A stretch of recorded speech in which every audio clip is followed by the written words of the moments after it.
حضرت سیدنا ابو بکر صدیق رضی اللہ تعالیٰ عنہ، آپ کا اسم گرامی حضرت ابو بکر صدیق رضی اللہ تعالیٰ عنہ کو اللہ تبارک و تعالیٰ نے جو مقام اور مرتبہ عطا فرمایا، میں چاہتا ہوں کہ تھوڑا سا خاندانی پس منظر ان کے حوالے سے عرض کر دوں۔ آپ کا اسم گرامی عروہ بن زبیر رضی اللہ تعالیٰ عنہ، طبرانی میں یہ حدیث پاک ہے، ان سے روایت ہے کہ ابو بکر صدیق رضی اللہ تعالیٰ عنہ کا نام عبداللہ بن عثمان بن عامر بن عمر بن کعب بن سعد بن تیم بن مرہ۔ آپ کے اعزاز میں یہی ہے کہ آپ جنگ بدر میں حضور اکرم صلی اللہ تعالی علیہ وآلہ وسلم کے ساتھ شریک ہوئے۔ آپ کی والدہ ماجدہ کا اسم گرامی ام الخیر سلمہ بنت صخر بن عامر بن عمر بن کعب بن سعد بن تیم بن مرہ بن کعب، یہ آپ کی والدہ ماجدہ کا اسم گرامی۔ حضرت ابو بکر صدیق رضی اللہ تعالی عنہ کے بچپن کا یہ واقعہ ہے۔ آپ کے والد گرامی، چونکہ بت پرستی کا دور تھا، آپ کو لے کر جب جا رہے تھے تو آپ کو وہاں بتوں کے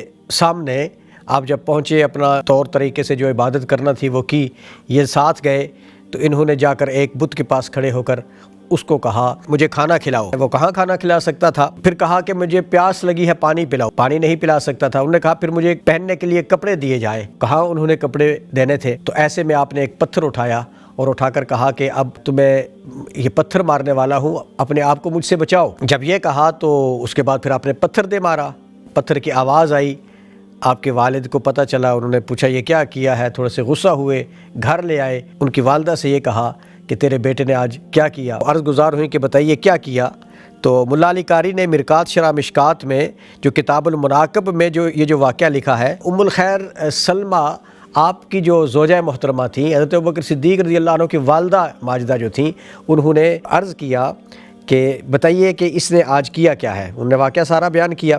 اس پر حضرت ام الخیر فرمانے لگیں کاش کہ آپ نے میری بات سنی ہوتی، آپ نے اس وقت میری بات سنی نہیں تھی۔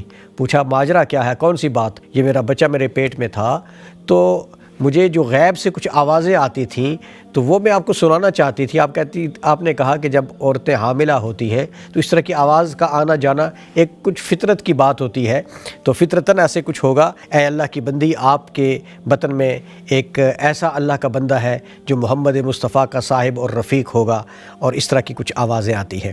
تو دوستان محترم، یہ تھے سیدنا صدیق اکبر رضی اللہ تعالیٰ عنہ، جو اپنے دور بچپن میں بھی آپ بت پرستی کی طرف مائل نہیں تھے، اور آپ کی پیدائش سے قبل ہی آپ جب اپنی والدہ ماجدہ کے بطن اطہر میں تھے تو اس وقت بھی آپ کے بارے میں آپ کو خوشخبری، آپ کی والدہ ماجدہ کو خوشخبری سنائی جاتی تھی۔ حضرت سیدنا صدیق اکبر رضی اللہ تعالیٰ عنہ بچپنے میں بھی وہ چیزیں جن کو اسلام نے ناپسند کیا ہے، اگرچہ اس وقت اسلام کی تبلیغ موجود نہیں تھی، لیکن فطرتاً آپ ان سب تمام چیزوں سے نفرت فرماتے تھے جن سے اسلام نے منع فرما رکھا ہے۔